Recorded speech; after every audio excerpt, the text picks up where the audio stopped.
Bonjour à tous, j'espère que vous allez bien. Bon, ça fait pas très longtemps qu'on s'est vu.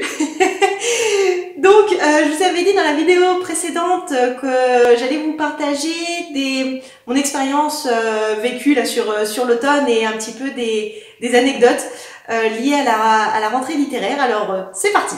Clairement, j'ai pas une immense expérience d'auteur.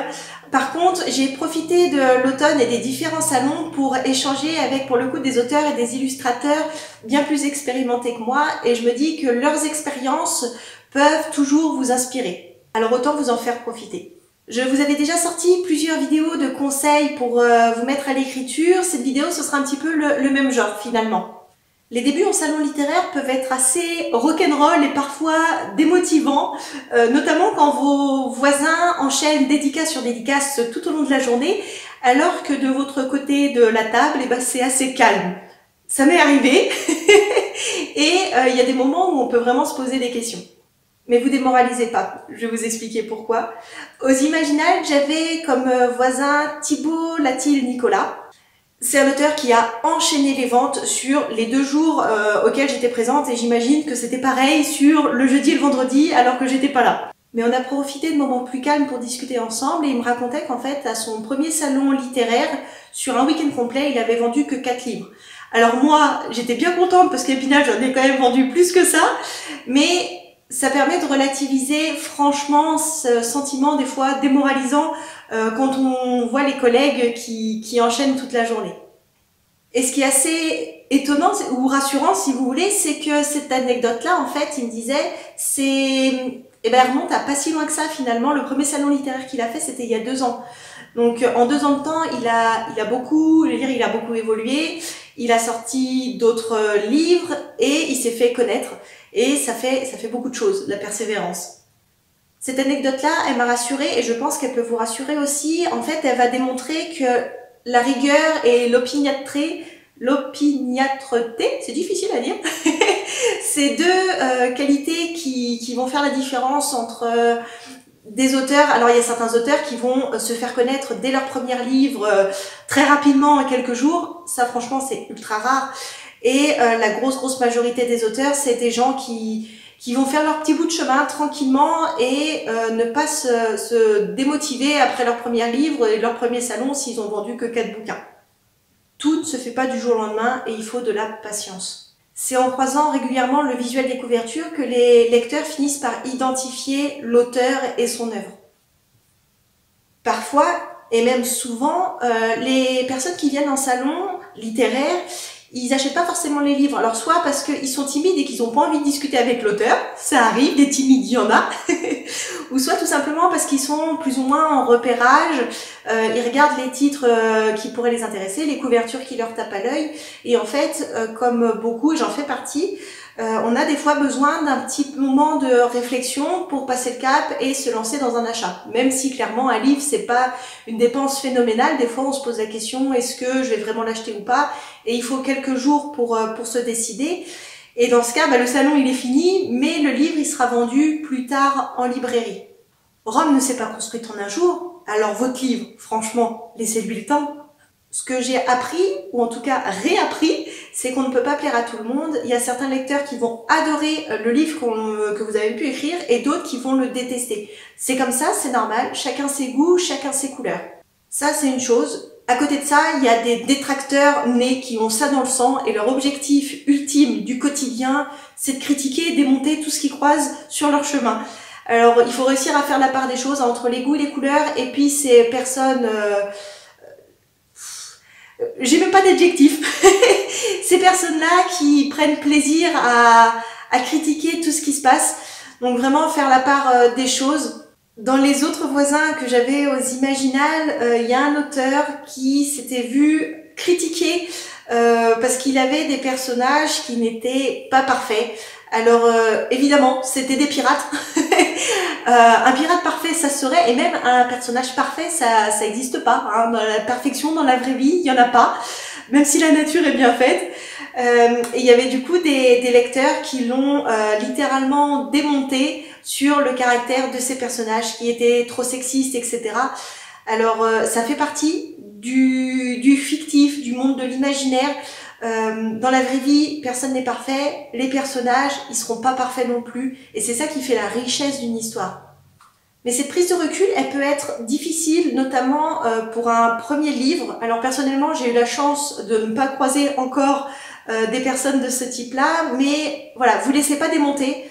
Il y a des personnes détestables partout. Donc prenez du recul, mettez-vous derrière dans votre carapace et passez outre. Cette leçon de vie, je l'ai apprise grâce à Virginie Salobir, une nouvelle fois aux Imaginales d'Épinal. Dans ce roman qui se passe au Moyen-Âge, il y a un personnage notamment qui est esclavagiste. Au Moyen-Âge, il y en avait, hein. On va pas se voiler, il y en avait. Sauf que tout le monde n'arrive pas à faire la distinction entre l'écrivain et les personnages.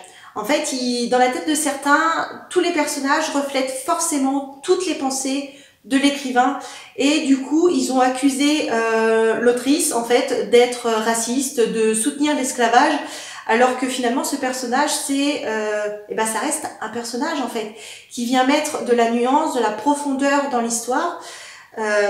Et c'était pas du tout la pensée de cette autrice avec qui c'était ma voisine directe pendant les 2 jours, avec qui on a vraiment discuté, et c'était pas du tout sa philosophie de vie.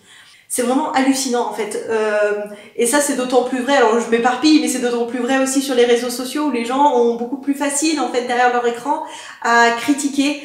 Dans un salon, c'est assez rare finalement qu'il y ait des lecteurs qui viennent en face de l'auteur pour démonter son œuvre, ses personnages et l'accuser d'être raciste, sexiste ou autre. Donc les critiques, elles sont bonnes à prendre, c'est ça qui fait grandir, mais par contre il faut savoir, dire stop et prendre du recul par rapport à certaines réflexions.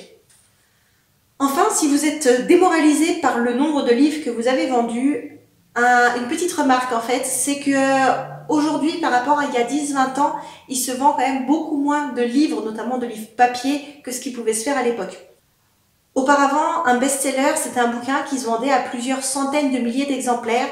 Aujourd'hui, les éditeurs que j'ai pu croiser m'ont confirmé qu'en fait un best-seller c'était plus que un livre qui se vendait à quelques dizaines de milliers d'exemplaires.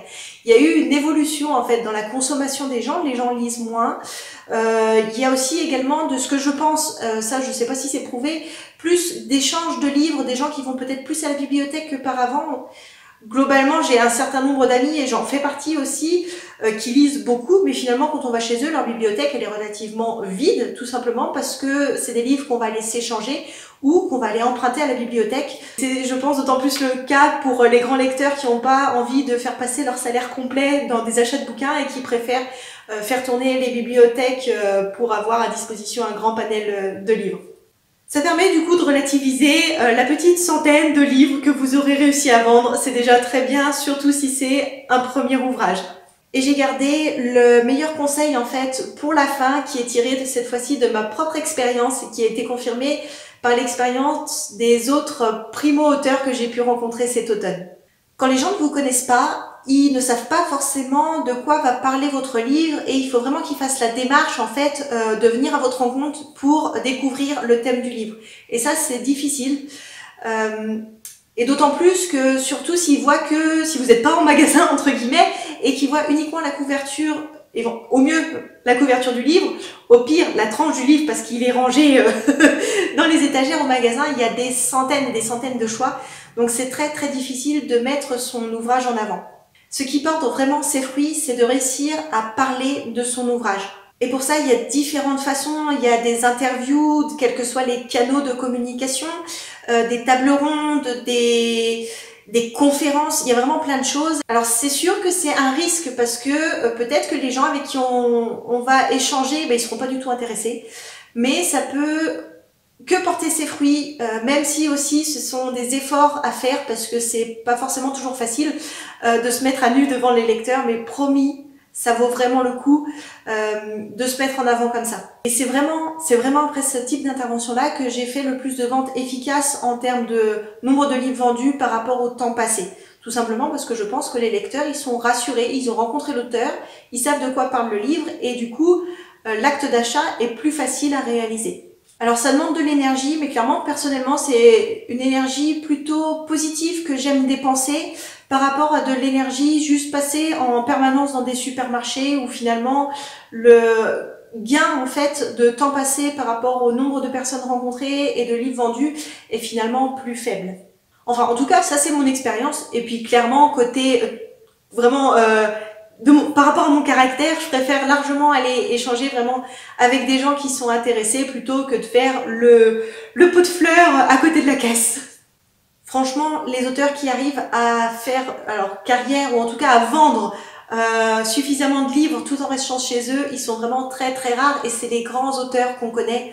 Et pour la majorité, comme on évoquait au début de la vidéo, c'est des gens qui sont passés par les débuts et qui ont dû gravir entre guillemets les échelons de la notoriété petit à petit et qui fait qu'aujourd'hui ils arrivent à vendre les livres sans forcément être présents tout le temps pour assurer la vente.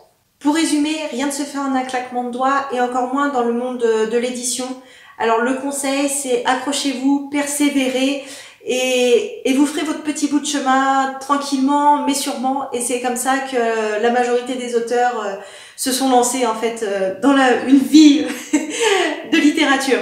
Si vous avez des questions avant de vous lancer dans l'écriture ou si vous avez sorti votre premier livre, eh ben, je serais vraiment ravie d'échanger avec vous dans les commentaires. Ça me fait vraiment toujours plaisir et c'est toujours des belles rencontres, même si ce sont des rencontres virtuelles. Et dans tous les cas, je vous souhaite de mener à bien vos projets, que ce soit dans la littérature ou dans d'autres domaines. À très bientôt!